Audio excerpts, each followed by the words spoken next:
pembelajaran kita hari ini, Ibu.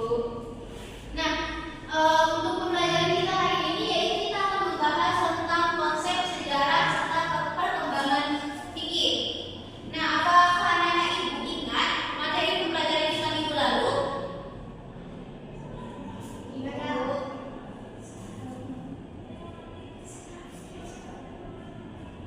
Nah, pembelajaran kita minggu lalu yaitu mengenai sejarah fikih saja, yang mana minggu lalu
Nah, inilah masa perkembangan fikih pada masa Rasulullah SAW.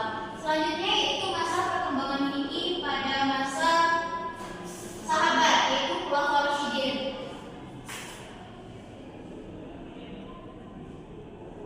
Yaitu pada abad ke-7 juga.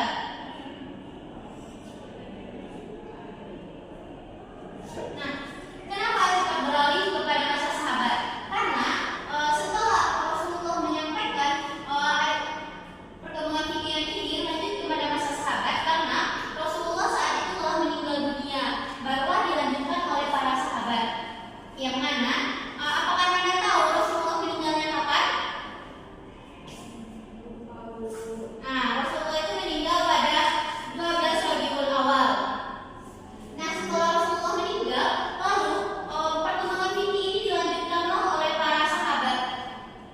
Nah, para sahabatlah yang melanjutkan fikih ini, perkembangan fikih ini. Pada masa para sahabat ini, disinilah hukum-hukum sudah disebarkan secara terperinci oleh para sahabat. Hukum telah dibagi secara terperinci.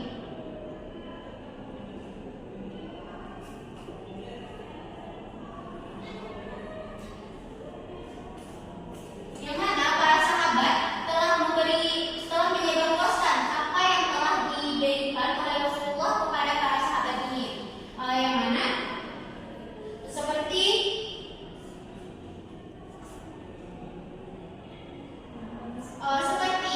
para sahabat ini menyelesaikan berbagai persoalan serta masalah yang terjadi di masyarakat pada masa itu. Selanjutnya yaitu pada masa tabi'in.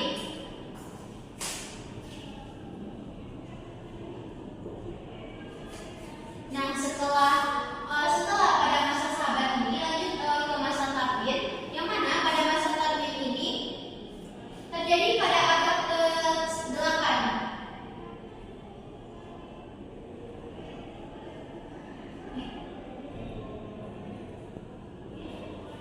Yang mana pada masa tabi'in ini di situ terjadi pengumpulan serta penulisan hadis. Pengumpulan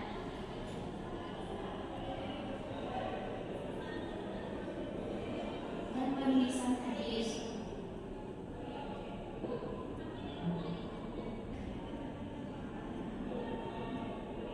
Yang mana pengumpulan dan penulisan hadis ini setelah semua hadis yang berkaitan dengan hukum-hukum yang ada di fikih, baik itu tentang sholat, zakat dan segala macam, itu dikumpulkan ke dalam kitab-kitab fikih yang pertama kali diterbitkan pada masa itu.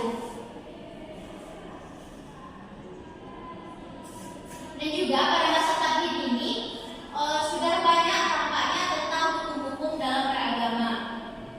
Tentang wajibnya sholat itu kan sudah ada pada masa Rasulullah. Nah, pada masa tabi'in ini lebih diperjelas lagi, lebih diperkuat lagi dengan adanya dalil-dalil yang terkait tentang sholat tersebut. Selanjutnya yaitu pada masa tabi'in.